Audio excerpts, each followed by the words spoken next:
الحمد لله رب العالمين والصلاة والسلام على سيد الأنبياء وأشرف المرسلين وعلى آله وصحبه أجمعين ومن تبعهم بإحسان في كل زمان ومكان إلى يوم الدين. أما بعد فأعوذ بالله من الشيطان الرجيم. بسم الله الرحمن الرحيم. ففروا إلى الله إني لكم نذير مبين. برادران اسلام، نوجوانان ملت، بزرگوں، دوستوں، بھائی، یہاں بالخصوص نوجوان طبقے سے اس وقت خطاب کرنے کے لیے اور کچھ اہم باتوں کا مذاکرہ کرنے کے لیے اس مجلس کا انعقاد کیا گیا ہے. نوجوان ملت اسلامیہ کا مستقبل ہے. ساری امت مسلمہ کو نوجوانوں سے امید بنتی ہے. یہ سوچا جاتا ہے، دماغوں میں رکھا جاتا ہے اور بالکل برحق رکھا جاتا ہے کہ امت مسلمہ کی خدمت کے لیے، اسلام کی خدمت کے لیے، مسلمانوں کے مسائل کے حل کرنے کے لیے، اسلام کی دعوت اور تبلیغ کے لیے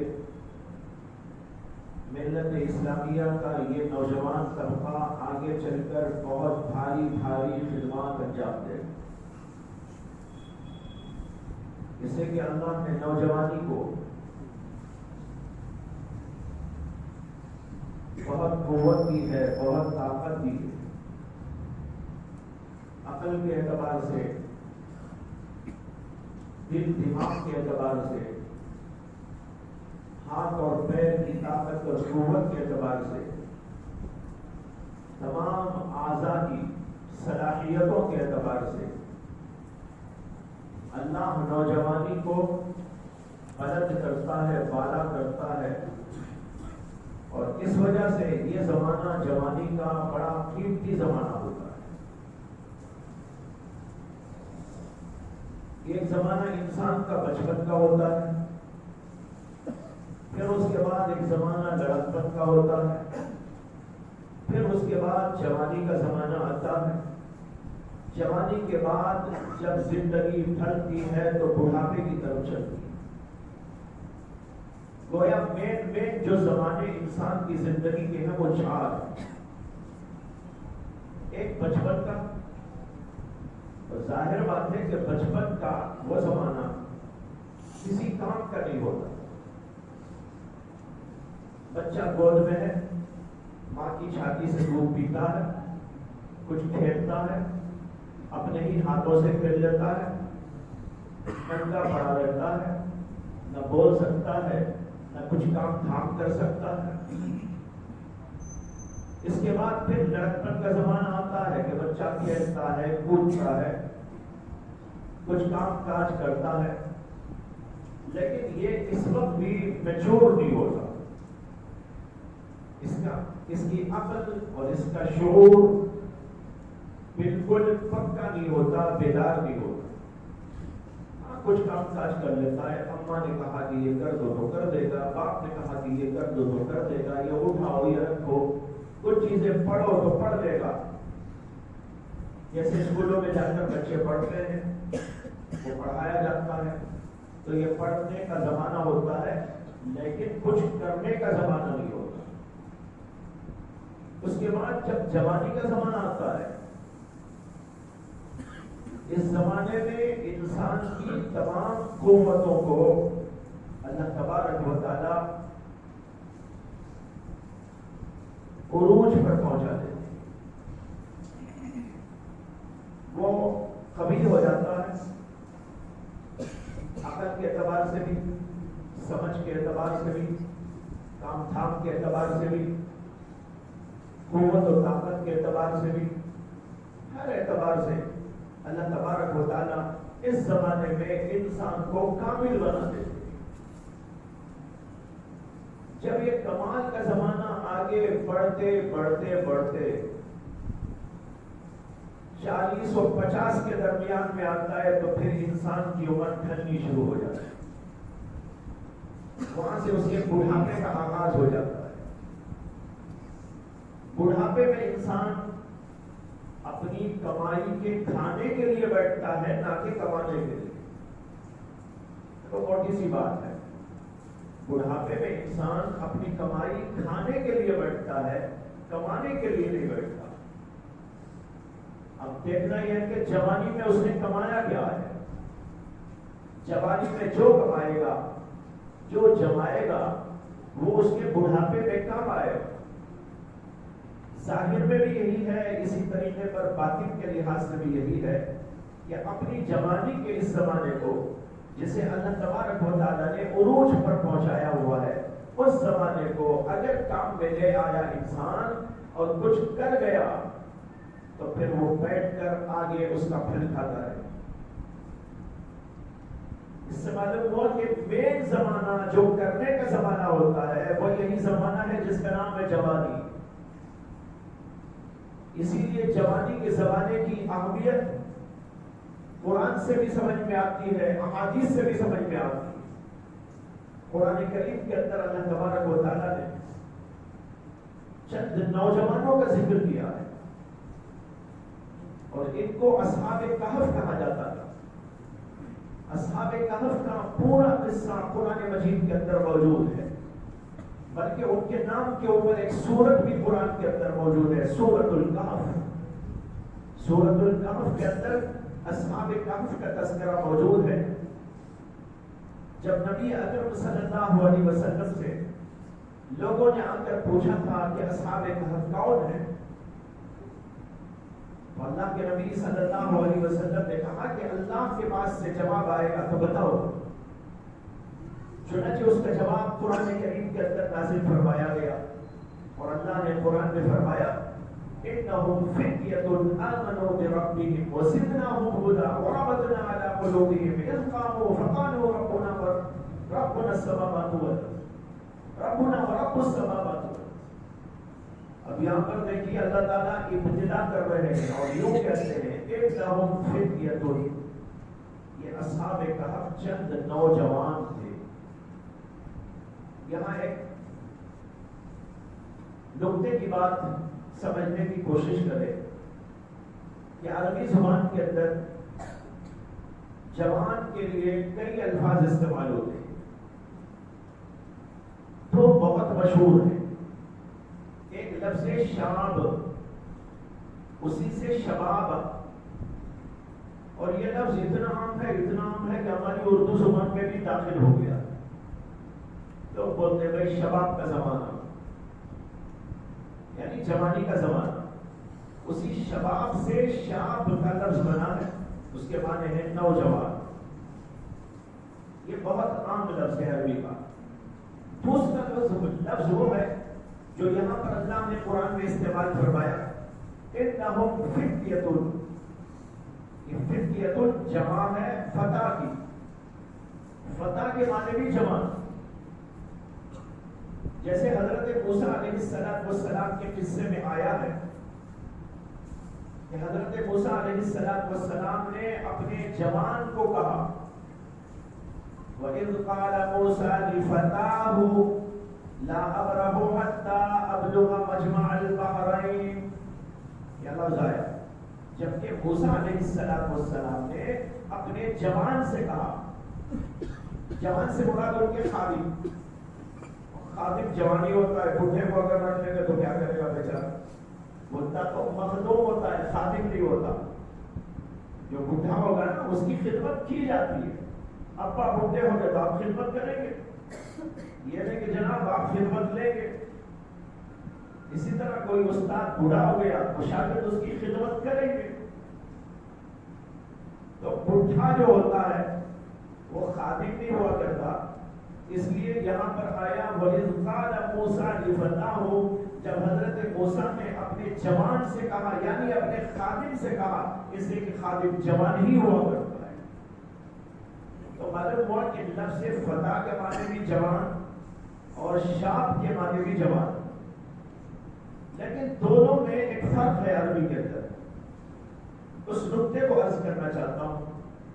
وہ فرق یہ ہے کہ شاب کے معنی آتے ہیں وہ آدمی جو جوانی کے زمانے میں آ گیا ہے. جوانی کا زمانہ کیا ہوتا ہے؟ جوانی کا زمانہ ہوتا ہے 15 سال سے لے کر 40 برس کے درمیان. یہ زمانہ جو ہوتا ہے وہ جوانی کا زمانہ. جوانی کے زمانے سے جو گزر رہا ہے اس کا نام ہوتا ہے عربی میں شاب. اور فتح کہتے ہیں اس کو جو جوانی کے زمانے سے گزرنے کے ساتھ ساتھ جوانی کی صفات اور خصوصیات اور جوانی کے کمالات اور جوانی کی قوتوں اور طاقتوں سے بھی بھرپور لبریز ہو. یہ کیوں؟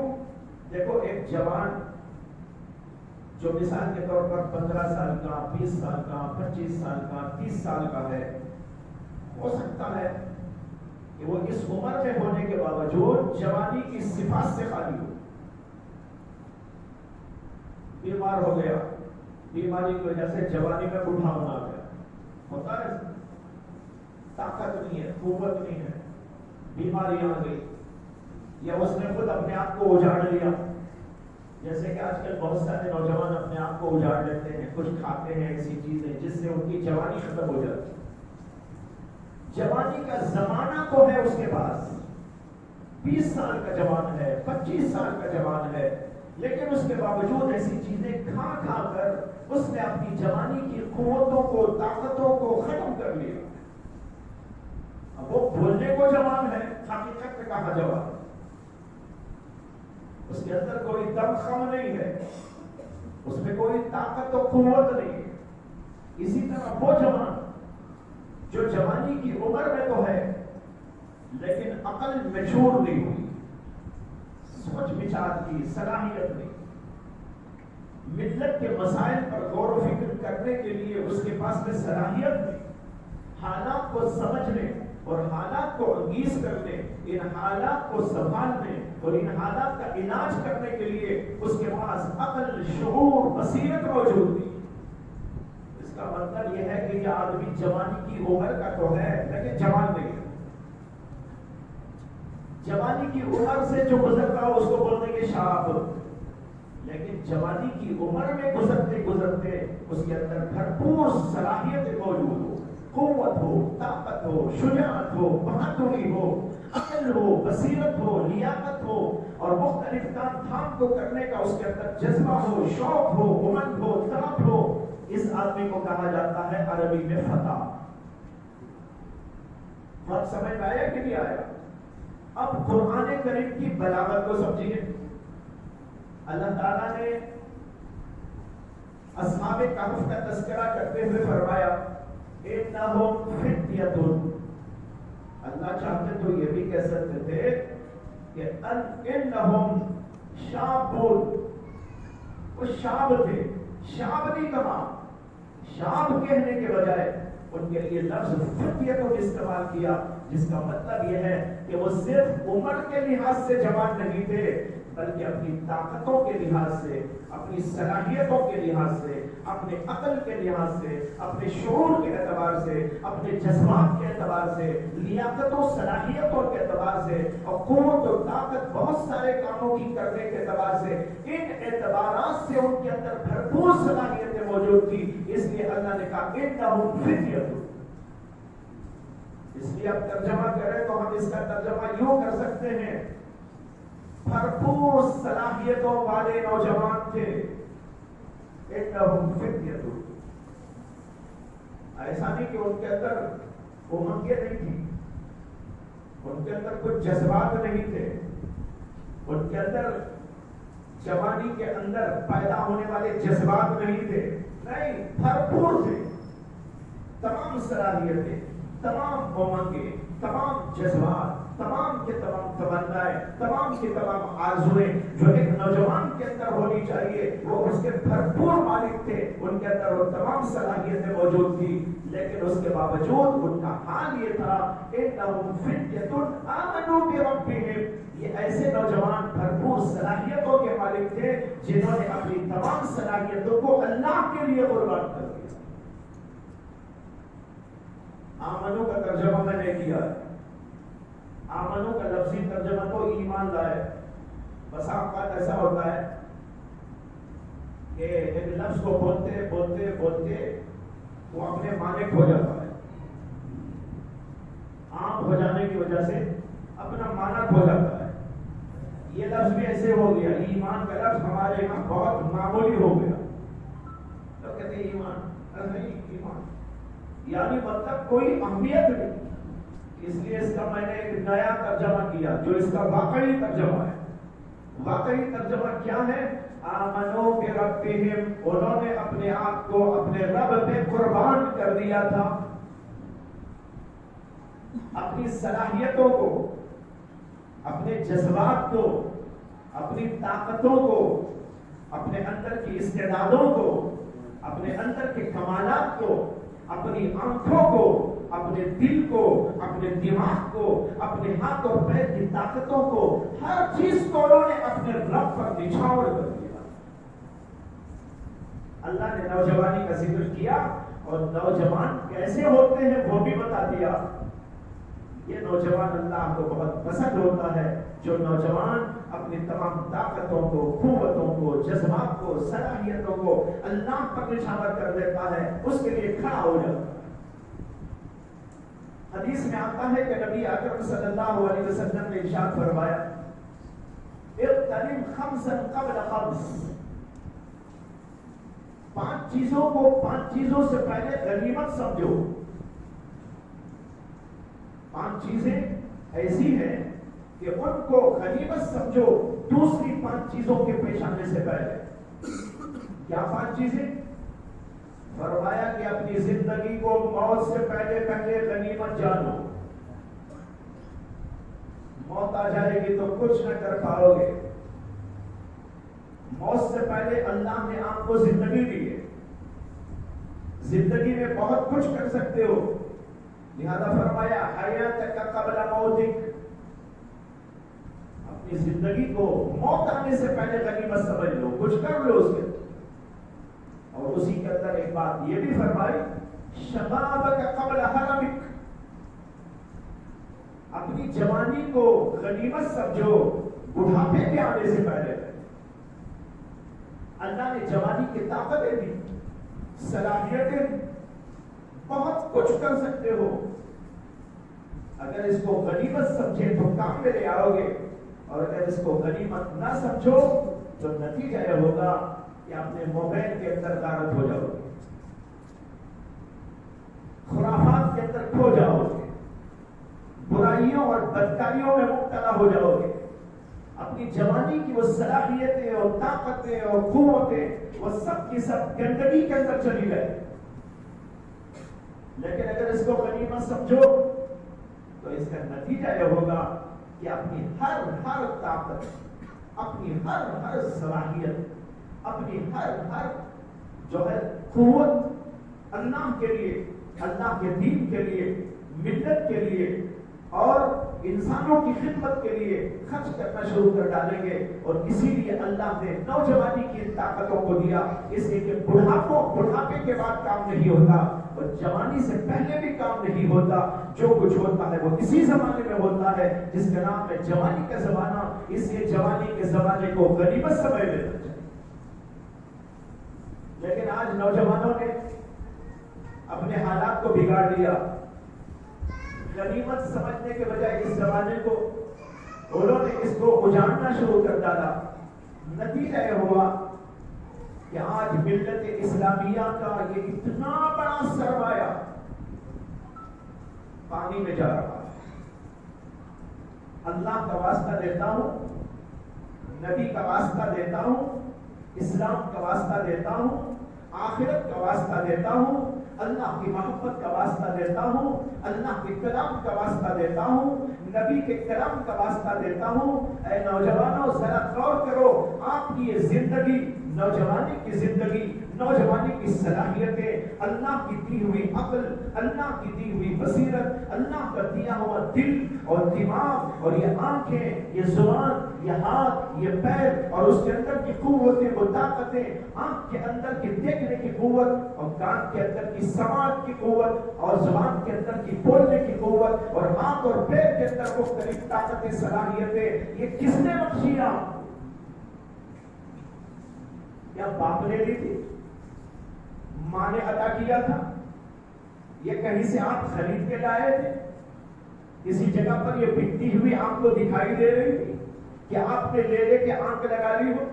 آپ کو ضرورت پڑ گئی تو آپ آنکھ لے کے لگا لیے، آپ کو ضرورت معلوم ہوئی تو آپ نے کان خرید کے لگا لیے، اور کسی نے آپ کو تحفے میں ہاتھ پیش کر دیا ہو، لیجیے جناب ہاتھ لگا لیجیے گا، اور کسی نے آپ کو تحفے کے اندر پیر عطا کر دیے ہو۔ بھائیو، یہ ساری کے ساری قوتیں، یہ سارے کے سارے اعضاء اور ان کے اندر کی رکھی ہوئی صلاحیتیں اور طاقتیں اور استعدادیں، یہ سب کی سب اللہ کی بخشی ہوئی ہے، اور اللہ نے آپ کو کیوں بخشا ہے اس کو غور کریے۔ ایک آدمی آپ کو کچھ دے رہا ہے تو دینے والے کا مقصد ہوتا ہے، اگر آپ یہ سمجھتے ہیں کہ بے مقصد ہے تو پاگل ہے۔ ایک آدمی آپ کو کچھ دے رہا ہے تو آپ یہ پوچھیں گے کہ جناب یہ کیوں آپ مجھے دے رہے ہیں؟ اسی طرح اللہ نے یہ سب کچھ آپ کو دیا اور جوانی کا زمانہ عطا کیا، جو انسانی زندگی کا سب سے بڑا زمانہ اور سب سے زیادہ اہم ترین زمانہ اور سب سے زیادہ قیمتی ترین زمانہ ہے، وہ اللہ نے عطا کیا۔ اب اس زمانے کو اور ان طاقتوں کو، ان قوتوں کو، ان صلاحیتوں کو اگر ہم اچھے کام میں نہ لگا کر کسی برے کام پہ خرچ کر کے چلے گئے تو اس کا مطلب یہ ہے کہ ہم نے اپنی زندگیوں کو اجاڑ لیا اور امت مسلمہ کے مستقبل کو ہم نے تاریک کر دیا، چنانچہ اب تاریک ہو چکا ہے۔ یہ ہم جیسے ہی لوگ تھے جنہوں نے کسی زمانے میں کام کیا تو آج ہم مسلمان بیٹھے ہوئے، وہ وہی نوجوان تھے، وہی صلاحیتوں کے مالک تھے، وہی عقل، وہی بصیرت، وہی تمیز، وہی لیاقت، وہی علم، وہی فہم جو اللہ نے آپ کو دیا ہے، ہم کو دیا ہے، وہی ان لوگوں کو بھی اللہ نے عطا کیا تھا، لیکن انہوں نے ان تمام صلاحیتوں اور تمام قوتوں کو اللہ کے لیے، اللہ کے دین کے لیے، نبی کے دین کے لیے، نبی علیہ السلام کی خدمت کے لیے، آپ کے دین کی خدمت کے لیے، اور اسی طریقے پر ملت اسلامیہ کی خدمت کے لیے، اور اس سے آگے بڑھ کر پوری دنیا انسانیت کی خدمت کے لیے صرف کر دیا۔ لیکن آج ہم صرف کھانا، پینا، کمانا، اجاڑنا، اپنے آپ کو بھی کچھ کھا کر، کچھ کر کر، کچھ آنکھوں کو اجاڑ لینا، دل دماغ کو اجاڑ لینا، اپنے اندر کی صلاحیتوں کو کھو دینا، ان کاموں میں آج امت مسلمہ کا یہ بہترین جوہر لگا ہوا ہے۔ اللہ اکبر! اس سے بہترین کیا تھا؟ خالد بن ولید بھی نوجوان تھے جنہوں نے بڑے بڑے معرکے فتح کیے، بڑی بڑی طاقتوں کو ہرا دیا، بڑے بڑے ملکوں کو اپنے زیر قدم لیا، اور ایسی بے شمار مثالیں۔ نوجوان تھے حضرات صحابہ کرام، اور پھر اس کے بعد تابعین، متبع تابعین۔ آپ کو معلوم ہے کہ محمد بن قاسم ہندوستان کو فتح کرنے کے لیے آئے تھے، اور جس وقت ان کو یہاں بھیجا گیا تھا حجاج بن یوسف کی طرف سے، تو ان کی عمر صرف 17 برس کی تھی۔ 17 برس کے جوان نے ہندوستان کا نقشہ بدل دیا۔ آج ہم یہاں بیٹھے ہوئے ہیں، محمد بن قاسم کا طفیل ہے، 17 سال کے اس نوجوان کا طفیل ہے۔ ان کے لیے دعا کرو، اللہ ان کی قبر کو منور کرے، کروٹ کروٹ جنت نصیب کرے. اگر وہ یہاں آ کر اس ملک کو فتح کر کے یہاں پر دین کی اشاعت کا نظام نہ بناتے تو کون ہوتا یہاں پر زید کہلانے والا, بکر کہلانے والا, عبداللہ کہلانے والا, عبد الرحمان کہلانے والا, زینب کہلانے والی, خدیجہ کہلانے والی, عائشہ بتانے جانے والی, کون یہاں پر ہوتے؟ بھائیو, اس ہندو ملک کے اندر اور جو ہے اجڑے ہوئے ملک کے اندر ان لوگوں نے آ کر وہ سبق پڑھایا لوگوں کو کہ یہاں کے لوگ جو اسلام کی طرف جانے لگے. وہ بھی ایک نوجوان تھے, 17 سال کا نوجوان, لیکن اس کی صلاحیتیں کیا ہوں گی, اس کی طاقتیں کیسی ہوں گی, ان کا دل کیسا ہوگا, ان کا دماغ کیسا ہوگا. لیکن سوچئے کہ ہم کیوں یہ نہیں کر پا رہے. وجہ یہ ہے کہ ہم نے سوچا نہیں, ہم نے اپنے آپ کو تیار نہیں کیا ہے, ہم نے اس کے لیے اپنے آپ کو بنایا نہیں. اگر اس کے لیے ہم تیار ہوتے اور اپنے آپ کو بناتے تو کوئی وجہ نہ تھی کہ اللہ ہمیں وہ صلاحیتیں نہ دے, کوئی وجہ نہ تھی کہ ہم ایسا نہ بنتے. بھائیو, اصل یہ ہے کہ ہم نے اپنی صلاحیتوں کو غلط جگہ استعمال کرنا شروع کر دیا. آج کل موبائل فون نے پوری دنیا کو اجاڑ دیا, خصوصاً مسلمانوں کے نوجوان طبقے کو. ایک انگریز پادری نے جس کا نام ہے زویبر, اس نے ایک عجیب بات لکھی, لکھی نہیں بلکہ اس نے بیان کی. ایک مجمع تھا اور یہ سارے کا سارا مجمع عیسائی پادریوں کا مجمع, ان کا مجمع تھا جو عیسائی مشنری کے اہم ارکان ہوتے اور دنیا بھر میں کام کرنے والے ہر ملک کے اندر کے یہ لوگوں کو جوڑا گیا تھا. اور اس کے اندر ان کا بڑا پادری زویبر تھا. اس نے ان لوگوں سے خطاب کرتے ہوئے کہا, میں تم کو مبارکباد دیتا ہوں. میرے الفاظ سن لیجئے, میرے نہیں اس کے الفاظ نقل کر رہا ہوں. اس نے تمام ان پادریوں کو اور مشنری سے منسلک لوگوں کو, ان کے مبلغین کو, مبشرین کو یہ کہا, میں تم کو مبارکباد دیتا ہوں. مجھے معلوم ہے, میں دیکھ رہا ہوں, تمہاری خدمات کا اچھا مجھے اندازہ ہے, میں نے خوب غور و فکر سے تمہاری چیزوں کا جائزہ لے لیا ہے, اس لیے میں تم کو مبارکباد دیتا ہوں. اس لیے کہ تم نے امت مسلمہ کے نوجوانوں کو بے شعوری طور پر ان کے دین و مذہب سے ہٹا دیا. اس نے کہا شعوری نہیں, بے شعوری طور پر مسلمانوں کو پتا بھی نہیں وہ اپنے دین سے نکل چکے. اور پھر اس نے ایک بات کہی, میرا خیال ہے کہ نشے کی علت اور شباب و کباب کی باتیں امت مسلمہ کے ہر نوجوان کو اپیل کر کے تمہارے ساتھ آنے پر مجبور کر سکتی. یہ اس کے جملے.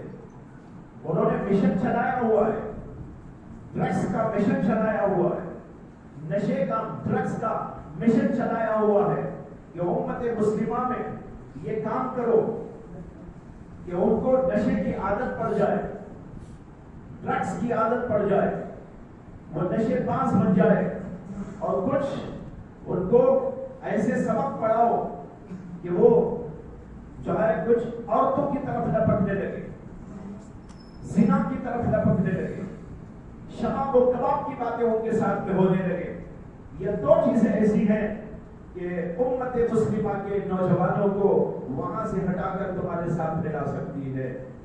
یہ اس کا بیان ہے, آن ریکارڈ موجود ہے, کتاب موجود ہے, نیٹ پر بھی موجود ہے. لیکن آج مسلمان ہوش کو کھویا ہوا ہے, اسے خبر نہیں ہے کہ ہمارے خلاف کیا سازشیں ہو رہی, کس طریقے پر ہم کو غارت کیا جا رہا ہے, کس طریقے پر ہماری صلاحیتوں کو برباد کیا جا رہا ہے. ناسمجھی کی وجہ سے ہر برائی کے اندر آج کا نوجوان مسلمان پھنسا ہوا ہے. اخلاقی گراوٹ بھی ہے, اور ان کے اندر یہ چیزیں بھی جس کا بھی ذکر کیا. بنگلور کے اندر تو حالات اتنے خراب ہوتے جا رہے ہیں, لوگ رپورٹوں پر رپورٹیں بھیج رہے ہیں کہ مسلمانوں کے اندر ڈرگس کا رشو بڑھتا جا رہا ہے, انتہا کو پہنچتا جا رہا ہے, اور اس کے اندر بچے بھی ملوث ہیں, ان کے اندر لڑکیاں بھی ملوث ہیں. جو ان چیزوں کے عادی ہو جائے اور اس کے پیچھے پڑ جائے, ان کی عقل درست کب رہ سکتی ہے؟ وہ سوچ و بچار اور بہت عالی دماغی سے کیسے کام لے سکتے ہیں, اور وہ اپنی عقل کے ذریعے بہت بڑا پلان کیسے بنا سکتے ہیں. ظاہر بات ہے عقل ختم ہونے کے بعد اس کا کوئی سوال نہیں پیدا ہو. اسی طرح دوسری چیز, خواہشات کے پیچھے, لذات کے پیچھے پڑ جانا, عورتوں کے پیچھے پڑ جانا, اس طرح کی چیزوں کے پیچھے پڑ جانا. اگر وہ چیزیں حاصل نہ ہوئی تو کم سے کم آنکھوں کی عیاشی میں مبتلا ہو جانا, کانوں کی عیاشی میں مبتلا ہو جانا, اور دل کو اس کے ذریعے سے تسلی پہنچانے کا سامان پیدا کرتے رہنا. اس طرح کی چیزوں کے اندر ملوث ہونے کے بعد انسان کا دل بھی, دماغ بھی, اس کی تمام صلاحیتیں بھی, قابلیتیں بھی سب ختم ہو جاتی. لیکن آج صورتحال کس قدر گھنوری ہوتی جا رہی ہے. ایک طرف یہ حال ہے کہ ہم کو بگاڑا گیا ہے, نشے میں مبتلا کیا گیا ہے, شہوت کی, خواہشات کی, لذات کی باتوں میں مبتلا کر دیا گیا ہے, اور دوسری طرف یہ ہو رہا ہے کہ اسلام کے خلاف سازشوں کے تار پہ تار باندھے جا رہے ہیں, اور اس کے اندر روز بروز اضافہ ہوتا جا رہا ہے, اور اس کے لیے نبی اکرم صلی اللہ علیہ وسلم کو بدنام کرنے کی کوشش ہو رہی ہے, قرآن کریم سے اعتماد کو ہٹانے کی کوشش ہو رہی ہے, ملت اسلامیہ کو جو ہے برا ثابت کرنے کے لیے ہر طرح کی ممکن کوششیں کی جا رہی ہیں, اور اس کے لیے پروپیگنڈا کرنے, ان کا مال, ان کی جائیدادیں, ان کی عملات, ان کی قوت, ان کی صلاحیتیں, وہ سب کچھ لگا دی گئی ہے تاکہ اسلام کو, مسلمانوں کو, قرآن کو, اللہ کے نبی کو جو ہے بدنام کیا جائے, اور ان کی شخصیت کو داغدار کر کے چھوڑ دیا جائے, اور اعتماد لوگوں کا اس پر سے ہٹا دیا جائے, اور لوگ انٹرنیٹ کے ذریعے سے اور مختلف ذرائع سے اس قسم کی باتیں پڑھتے رہتے ہیں. کوئی یوٹیوب پہ پڑھتا جا رہا ہے, کوئی کسی اور ذریعے سے پڑھتا جا رہا ہے, کوئی جو ہے آرٹیکل آیا اس کو پڑھتا جا رہا ہے, کوئی کتاب شائع ہو گئی اس کو پڑھتا جا رہا ہے. مستشرقین نے محمد رسول صلی اللہ علیہ وسلم کے بارے میں, قرآن کے بارے میں, دین اسلام کے بارے میں, آپ کی شخصیت اور آپ کی کردار کے بارے میں اتنا غلط مواد لکھ لکھ کر پھیلا دیا ہے, اور آج سے نہیں بھائیوں, آپ کو خبر نہیں ہے, ہمارے نوجوانوں کو علم نہیں ہے, بلکہ ہمارے علماء کو تک خبر نہیں ہے کہ ان لوگوں نے آج سے 500 برس پہلے اپنی تحریک شروع کی. 500 برس کے اس طویل ترین عرصے کے اندر اسلام کو بدنام کرنے کے لیے قرآن کی تفسیر کے نام سے بھی لکھا گیا ہے, حدیث کے نام سے بھی کتابیں لکھی گئی ہیں, فقہیات پر بھی کتابیں لکھی گئی ہیں, سیرت النبی کے عنوان سے بھی کتابیں لکھی گئی ہیں, لائف آف پروفٹ کے نام سے کئی کتابیں موجود ہیں. ایک نوجوان انگریزی تعلیم یافتہ جب دیکھتا ہے لائف آف پروفٹ محمد صلی اللہ علیہ وسلم, وہ کہتا ہے میرے پروفٹ کی کتاب آئی ہے, میرے پروفٹ کے بارے میں ان کی حیات پر تبصرہ آیا ہے, اس کو پڑھنا چاہیے. اس کو لے کے پڑھتا ہے, کس کا نام ہے, اس کے اوپر کسی انگریز کا نام ہے, کسی پادری کا نام ہے, اور شوق سے پڑھتا ہے. مولوی کی کتاب ہے, چلے مولانا کی کتاب ہے, انگریز کی کتاب آئے تو یہ سمجھتا ہے آسمان سے اتری ہے. آج کل یہی تو ماحول ہے نا, مولانا صاحب نے کتاب لکھی تو معمولی نظر آتی ہے اسے, حالانکہ وہی اصل ہے. جو اس فن کا ماہر, جو اس علم کا ماہر, جو اس پر یقین رکھنے والا, نبی پر یقین رکھنے والا, اللہ پر یقین رکھنے والا, وہ جب لکھے گا وہ صحیح لکھے گا, اس کے اندر کوئی غلط بیانی کا سوال ہی نہیں پیدا ہوگا. لیکن ہم اس پر اعتماد کم کرتے ہیں. لیکن اگر کسی انگریز کی کتاب آ جائے, کسی پادری نے کوئی کتاب لکھ دی ہو, اس کو پریفرنس دیا جاتا ہے کہ بھائی اس کو ضرور پڑھنا چاہیے. لیکن آپ کو بتاؤں ایسی ہزاروں ہزار کتابیں اس وقت دنیا میں موجود ہیں, اور اور 500 سال کے طویل عرصے میں ان خبیثوں نے، شیطانوں نے، اسلام کے باغیوں نے، اسلام سے جو ہے بغاوت رکھنے والوں نے بہت کچھ لکھ کر دنیا کے اندر پھیلا دیا ہے. اور اس کے اندر پروفٹ محمد صلی اللہ علیہ وسلم کے بارے میں بھی جو آئی کتابیں، اس کے اندر اللہ کے نبی کی سیرت کو داغدار کرنے کی کوششیں کی گئی.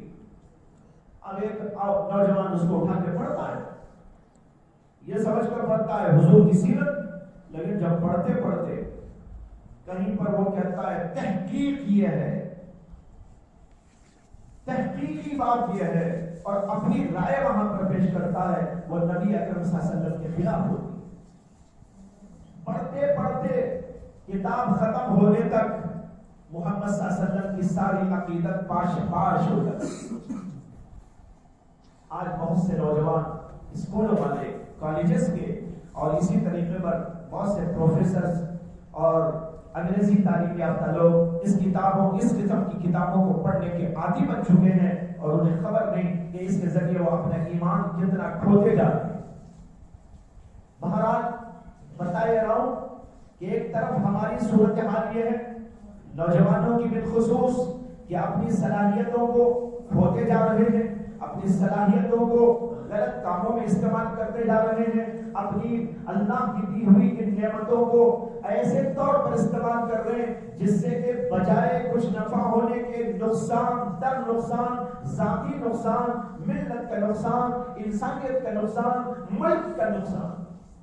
یہ ایک طرف ہماری صورتحال، اور دوسری طرف وہ لوگ ہیں اسلام مخالف، وہ ہمارے خلاف جو ہے تار پہ تار باندھتے چلے جا رہے ہیں، اور اسلام کے خلاف سازشوں کا ایک لمبا چوڑا سلسلہ انہوں نے قائم کر دیا ہے، اور دنیا بھر میں ہمارے نبی صلی اللہ علیہ وسلم کو بدنام کرنے کی کوششیں بھرپور طور پر ہو رہی ہیں.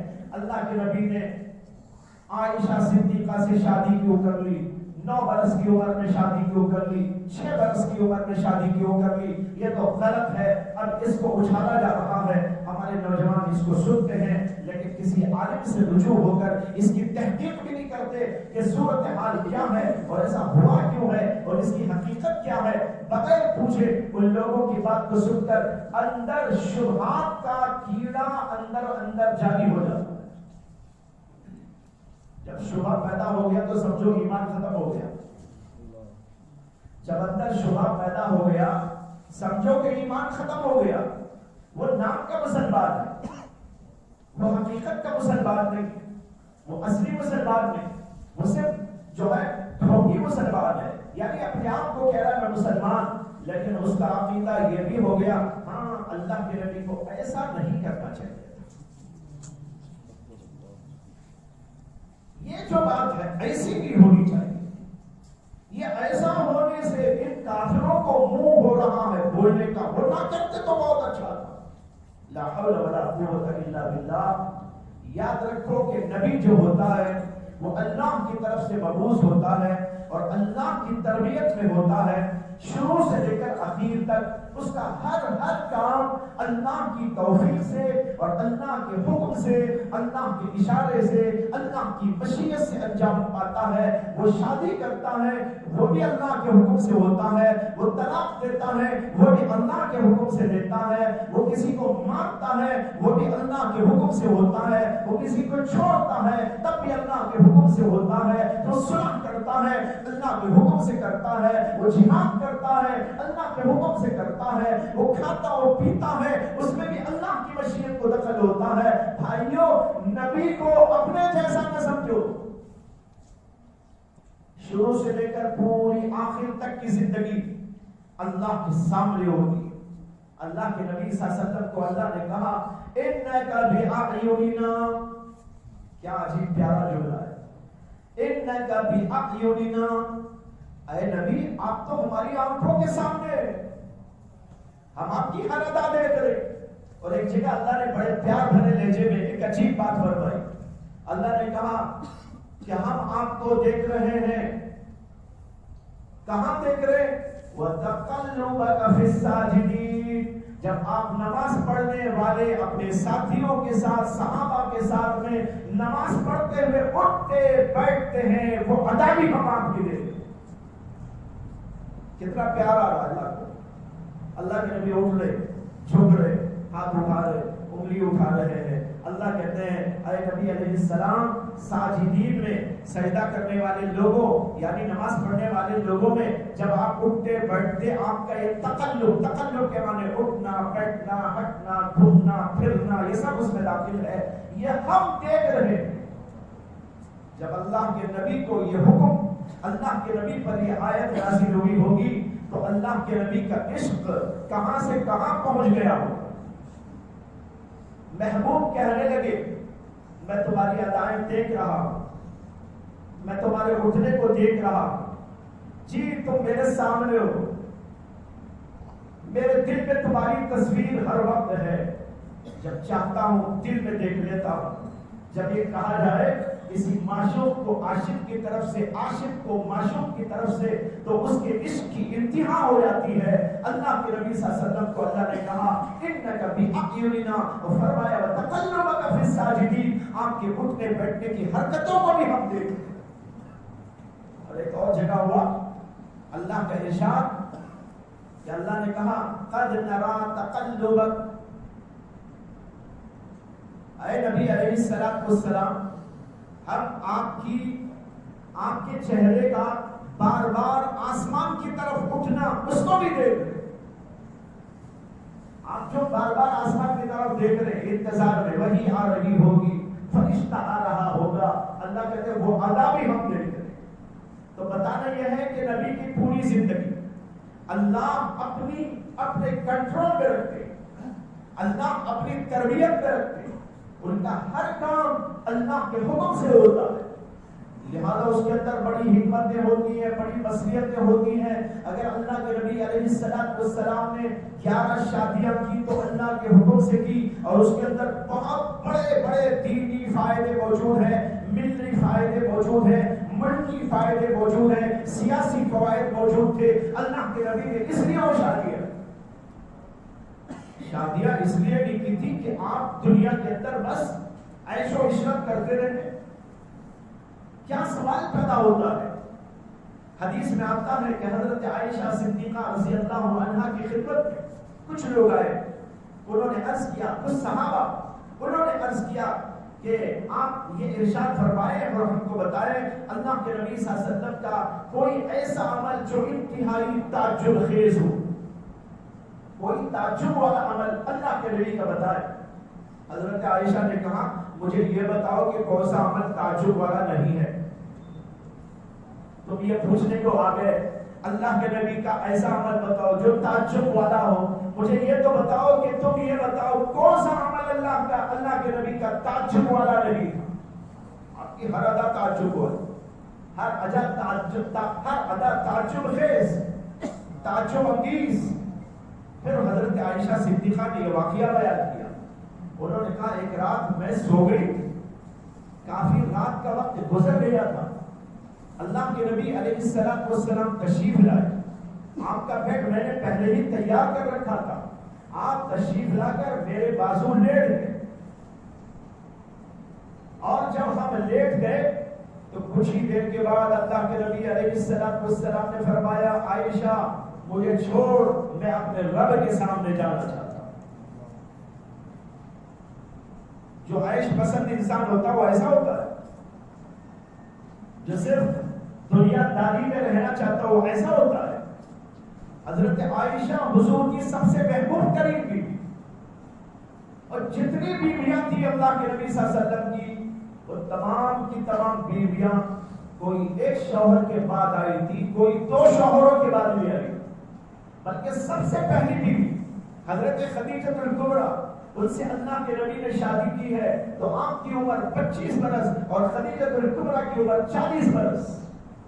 25 برس کا نوجوان اگر اس کو دنیا کے اندر عیش و عشرت ہی کرنا مقصود ہو تو کیا وہ انسان 40 سال کی بوڑھی عورت سے شادی کرے گا؟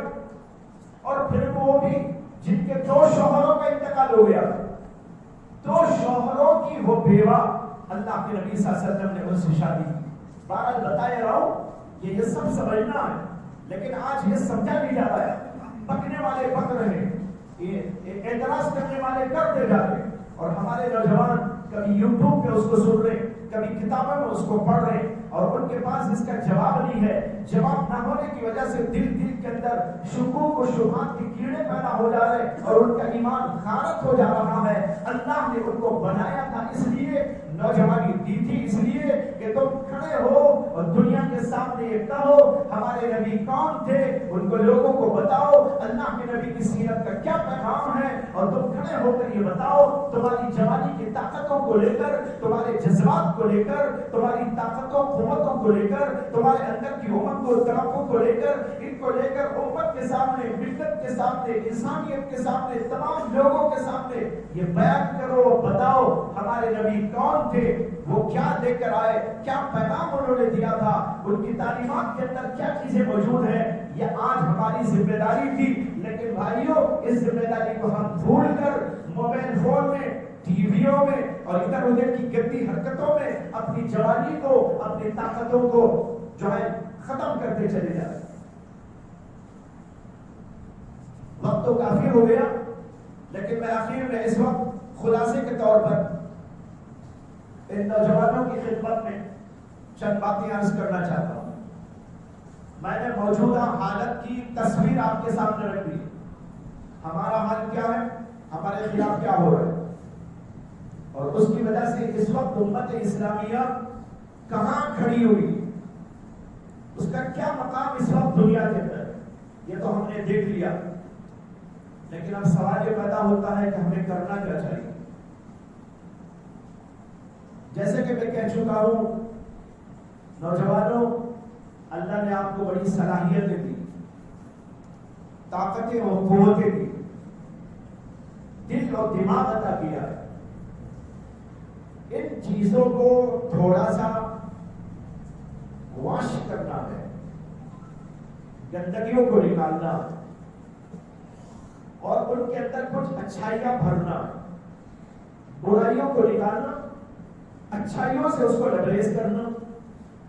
جب برائی نکل کر ہمارے یہ اعضاء باطنی و ظاہری سب کے سب کچھ خوبیوں سے آراستہ پیراستہ ہو جائیں گے, تو پھر تو ہمارے دل سے, دماغ سے, آنکھ سے, کان سے, ناک سے, ہاتھ سے, پیر سے وہ اعمال سرزد ہوں گے کہ ساری دنیا دیکھتے ہی دیکھتی رہ جائے گی. اسی کے اندر سے کوئی قاسم, محمد بن قاسم بھی پیدا ہو سکتا ہے, اور اسی کے اندر سے نافع بن عقبہ بھی پیدا ہو سکتے ہیں, اور اسی کے اندر سے معاذ بن جبل جیسی شخصیات بھی پیدا ہو سکتی ہیں, خالد بن ولید بھی کوئی پیدا ہو سکتا ہے.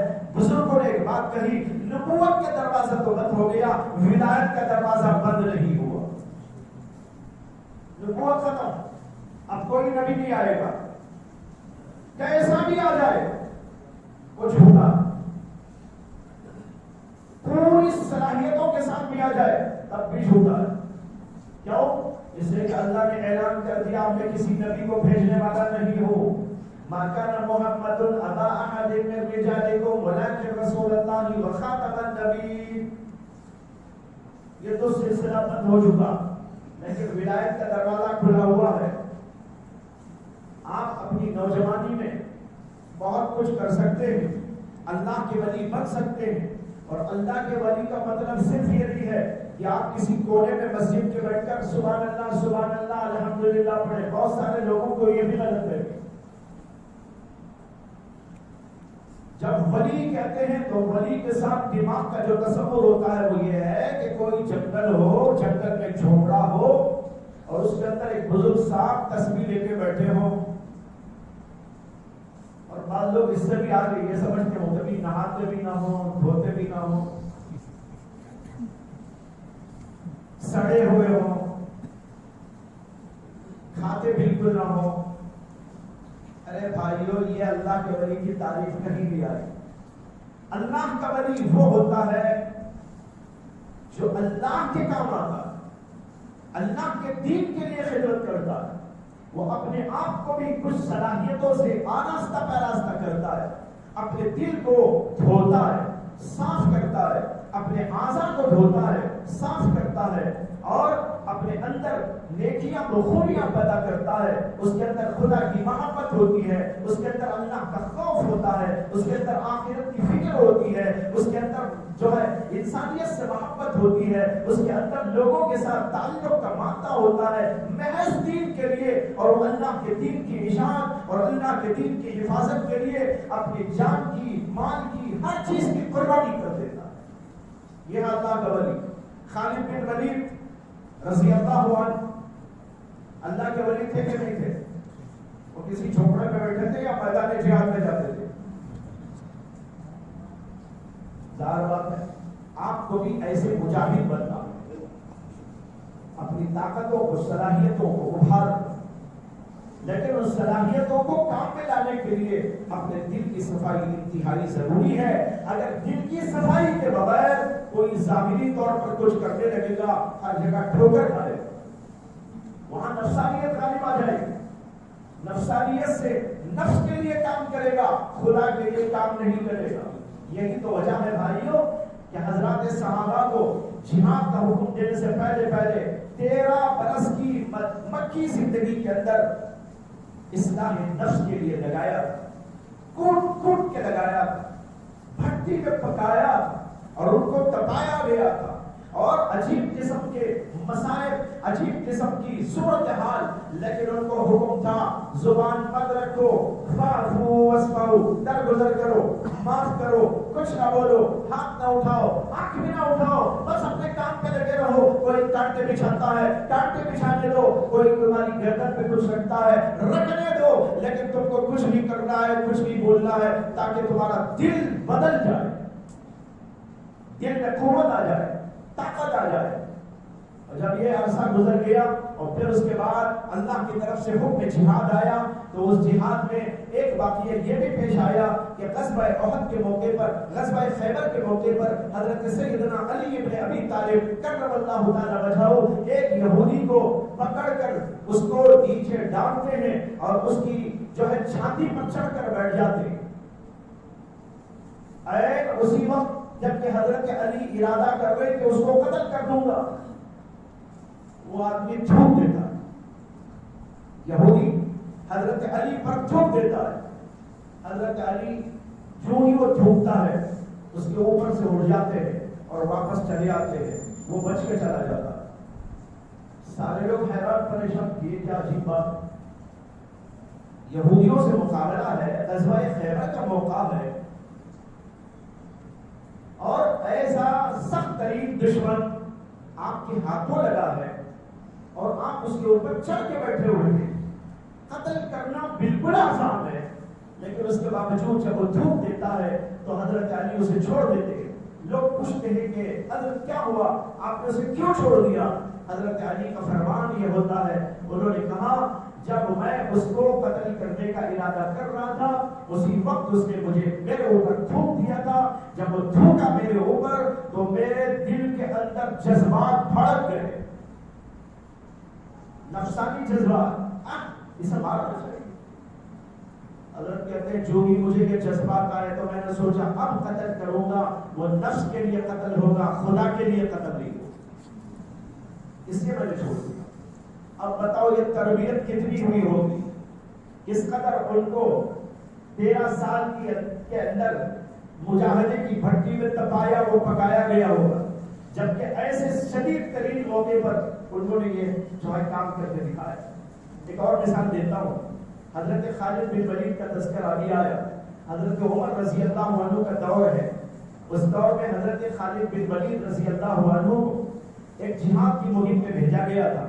ہزاروں صحابہ ان کے ماتحت جہاد کرنے کے لیے گئے تھے۔ ایک جہاد کا موقع تھا، گھمسان کی لڑائی چل رہی تھی، اسی ایک موقع پر حضرت عمر بن خطاب امیر المؤمنین کی جانب سے خالد بن ولید کے پاس ایک خط پہنچتا ہے۔ ان کو لا کر خط دینے والے نے دیا تو انہوں نے خط پڑھا، تو اس کے اندر جو مضمون تھا وہ یہ تھا، السلام علیکم اے خالد بن ولید، تم ابھی میری جانب سے سپہ سالار بنائے گئے تھے اور تم کام کر رہے تھے، لیکن جو ہی میرا یہ خط تمہارے ہاتھ پہنچے تو تم سپہ سالاری کے عہدے سے ہٹو اور فلاں صحابی کو سپہ سالاری کا عہدہ دے دو. فقط والسلام امیر المؤمنین.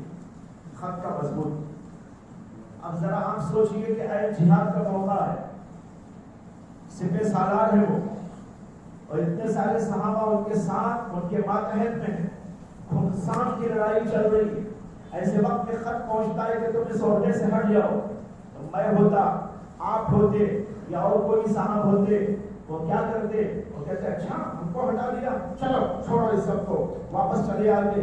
وہ مرتے کہ جیتے ان کو اس کی کوئی فکر نہ ہوتی, بلکہ وہ کہتے اچھا ہے یہ مر جائے تاکہ لوگوں کو پتہ چلے میری وجہ سے جیت ہو رہی تھی, میں ہٹا دو, دیکھو کیا ہوا.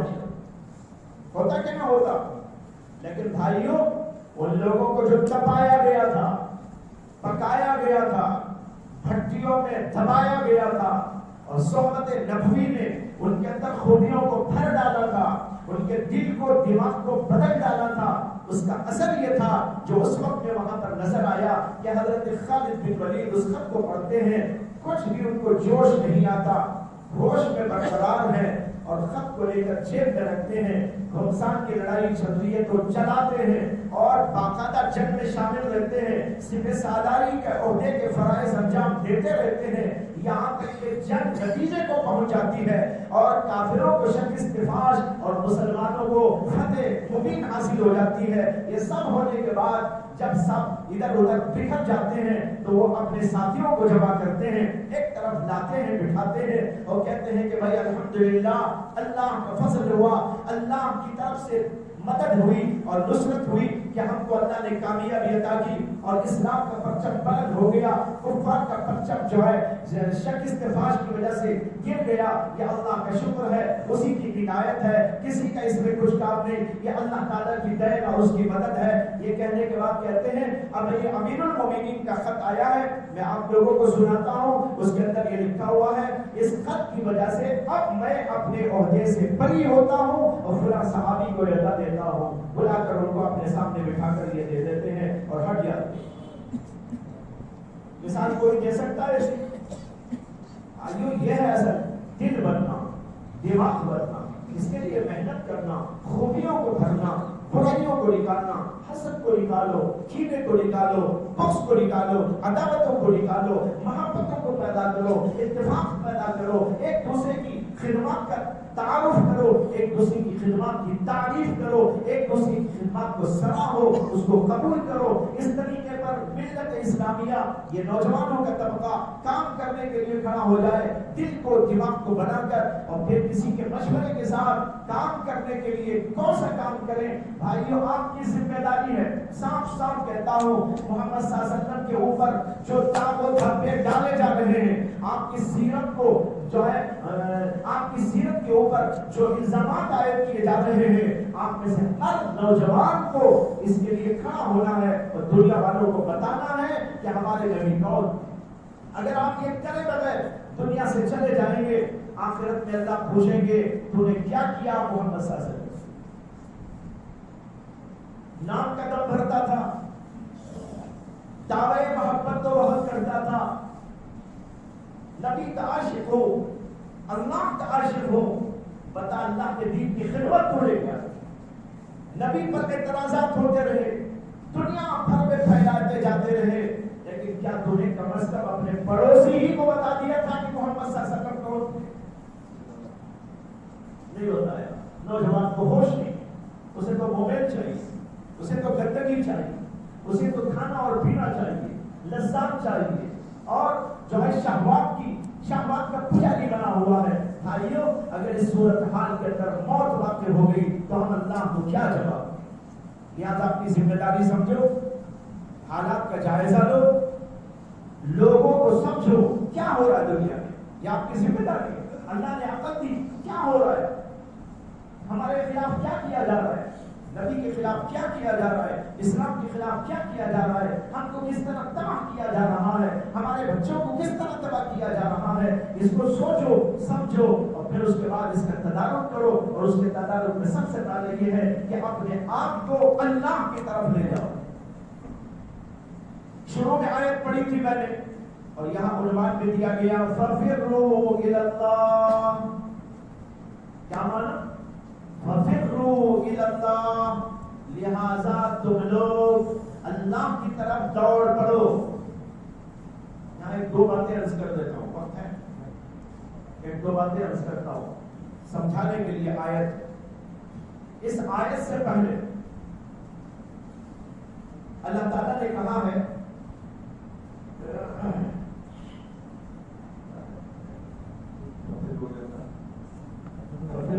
سے پہلے کیا ہے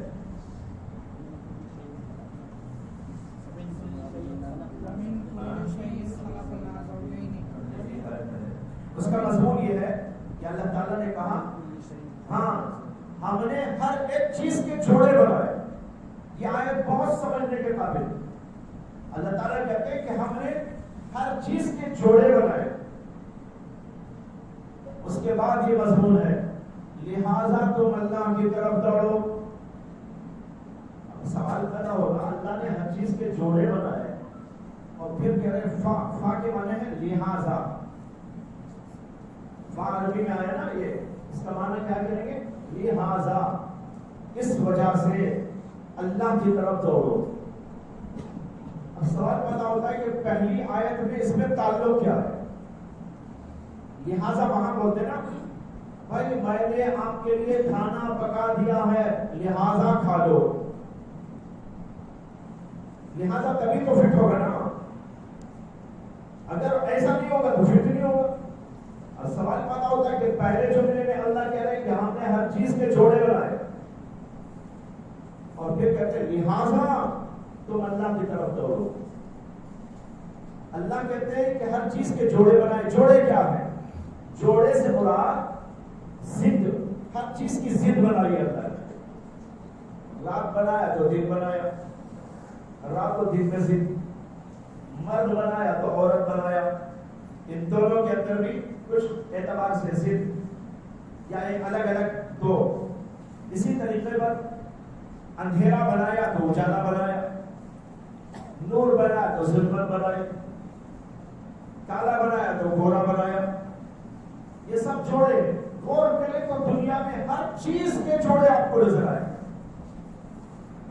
یہ سب کہنے کے بعد اللہ کہہ رہے لہذا چونکہ ہم نے ہر چیز کے جوڑے بنائے ہیں لہذا تم اللہ کی طرف دوڑو.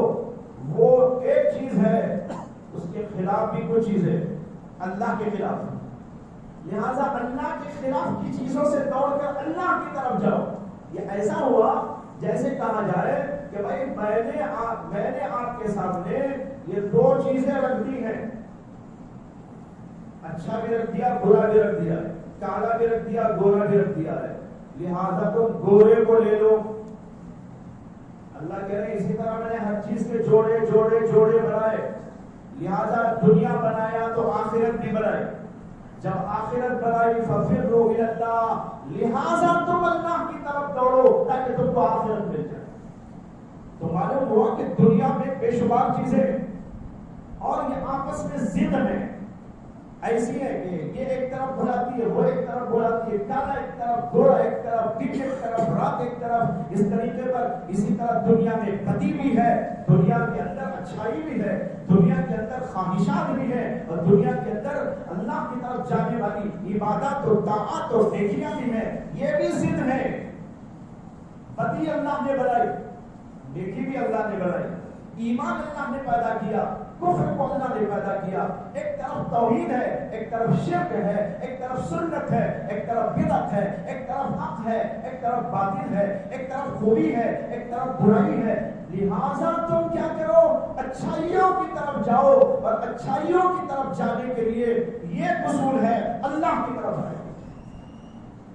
جب اللہ کی طرف آ جاؤ گے دل بدل جائے گا، دماغ بدل جائے گا، آنکھیں بدل جائے گی، طرز بدل جائے گا، اخلاق بدل جائیں گے، برائیاں ختم ہو جائیں گی، نیکیاں تمہارے اندر آ جائیں گی، ایمان آ جائے گا، کفر ختم ہو جائے گا، توحید آ جائے گی، شرک سے تم دستبردار ہو جاؤ گے، نیک بن جاؤ گے، ایک بن جاؤ گے، دل کے اعتبار سے بھی اور ظاہر کے اعتبار سے بھی. اور جب تم اللہ کی طرف دوڑ کر اچھائیوں کی طرف آ جاؤ گے تو پھر تو کیا کہنا، تم ہی تم دنیا میں ہو. اللہ کے نبی صلی اللہ علیہ وسلم کی زبان سے آگے جملے میں فرمایا گیا انی لکم منہ نذیر مبین، میں اللہ کی طرف سے تم کو کھلے طور پر ڈرانے کے لیے آیا ہوں، بدیوں سے ڈرانے، برائیوں سے ڈرانے، بے حیائیوں سے ڈرانے، غلط کاریوں سے ڈرانے اور دنیا کی چیزوں سے ڈرانے، تاکہ تم اس میں نہ پڑو، اللہ کی طرف لوٹ کے آ جاؤ۔ تو بھائیو یہ ہے اللہ کی طرف لوٹنا۔ اللہ کہتے ہیں آ جاؤ اللہ کی طرف۔ جب تم اللہ کی طرف آ جاؤ گے تو ہر چیز اللہ والی بن جائے گی، تمہاری آنکھیں بھی اللہ والی بنے گی، دل دماغ بھی اللہ والا بنے گا، اعمال و کردار بھی اللہ والے بنیں گے۔ پھر تو تمہارے ذریعے سے وہ کام لیا جائے گا جو کسی اور زمانے میں کسی اور لوگوں سے لیا گیا۔ پہلے ہم کیا تھے؟ مجھے اس وقت میں علامہ اقبال کے کچھ اشعار میں سنانا ہے۔ علامہ اقبال نے ہماری تاریخ ماضی کا حوالہ دیتے ہوئے ہمارے کردار کو، ہماری رونق کو، ہماری طاقت کو، ہماری خدمت کو، ہمارے انداز زندگی کو بیان کیا ہے۔ ذرا اس کو سمجھ لیجیے اور سن لیجیے۔ وہ کہتے ہیں تھے ہمیں ایک تیرے مالکہ آراؤں میں، خشکیوں میں کبھی لڑتے کبھی دریاؤں میں، خشکیوں میں کبھی لڑتے کبھی دریاؤں میں، تھی اذانیں کبھی یورپ کے کلیساؤں میں، کبھی افریقہ کے تپتے ہوئے صحراؤں میں، شان آنکھوں میں نجشتی تھی جہاں داروں کی، کلمہ پڑھتے تھے ہم چھاؤں میں تلواروں۔ یہ تھے ہم مسلمان، یہ تھے ہم نوجوان، یہ تھے ہماری عقل، یہ تھے ہماری خصوصیت، یہ تھے ہمارے اندر کی طاقتیں و قوتیں۔ لیکن بھائیو آج یہ سب ختم ہو گئے۔ اقبال نے یاد دلایا، یاد کرو۔ اقبال بہت پرانے دور کے نہیں، ابھی قریب دور کے گزرے، انہوں نے یاد دہانی کی، لیکن آج تک ہم نے اس سبق کو نہیں پڑھا۔ تو کہتے ہیں تھی اذانیں کبھی یورپ کے کلیساؤں میں، کبھی افریقہ کے تپتے ہوئے صحراؤں میں، شان آنکھوں میں نجشتی تھی جہاں داروں کی، کلمہ پڑھتے تھے ہم چھاؤں میں تلواروں کی۔ ہم جو جیتے تھے تو جنگوں کی مصیبت کے لیے، اور مرتے تھے تیرے نام کی عظمت کے لیے۔ اللہ کہتے ہیں ہم جو جیتے تھے تو جنگوں کی مصیبت کے لیے، یعنی ہمیں کھانا پینا عیش لذت راحت یہ مقصود نہیں تھا، ہم تو تیرے لیے تیرے نام کو زندہ کرنے کے لیے میدان جہاد میں جانے کی ضرورت آئی۔ تو کہتے ہیں ہم جو جیتے تھے تو جنگوں کی مصیبت کے لیے، اور مرتے تھے تیرے نام کی عظمت کے لیے۔ تھی نہ کچھ دیکھ زنی اپنی حکومت کے لیے، سر بطخ پھرتے تھے کیا دہر میں دولت کے لیے۔ قوم اپنی جو زر و مال جہاں پر مرتی، بت فروشی کے عوض بت شکنی کیوں کرتی۔ آگے کے جملے سنو، کہتے ہیں ٹل نہ سکتے تھے اگر جنگ میں اڑ جاتے تھے، ٹل نہ سکتے تھے اگر جنگ میں اڑ جاتے تھے، پاؤں شیروں کے بھی میدانوں سے اکھڑ جاتے تھے۔ شیروں کے پیر اکھڑ جاتے لیکن ہمارے پیر نہیں اکھڑتے تھے، ایسے جم کے کھڑے ہوئے۔ ٹل نہ سکتے تھے اگر جنگ میں اڑ جاتے تھے، پاؤں شیروں کے بھی میدان سے اکھڑ جاتے تھے۔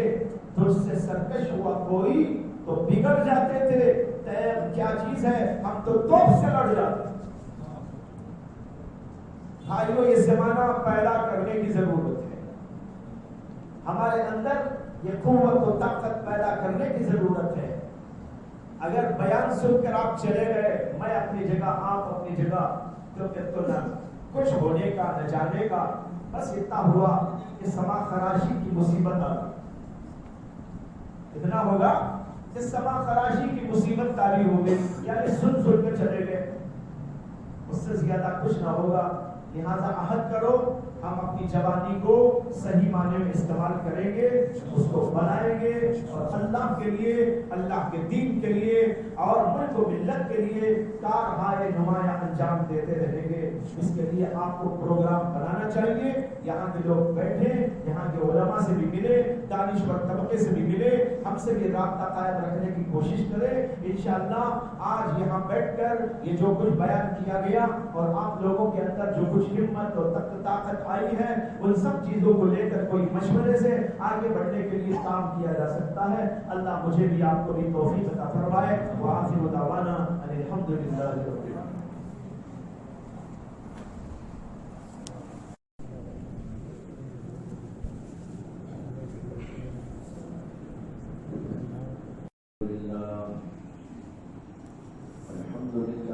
رب العالمین.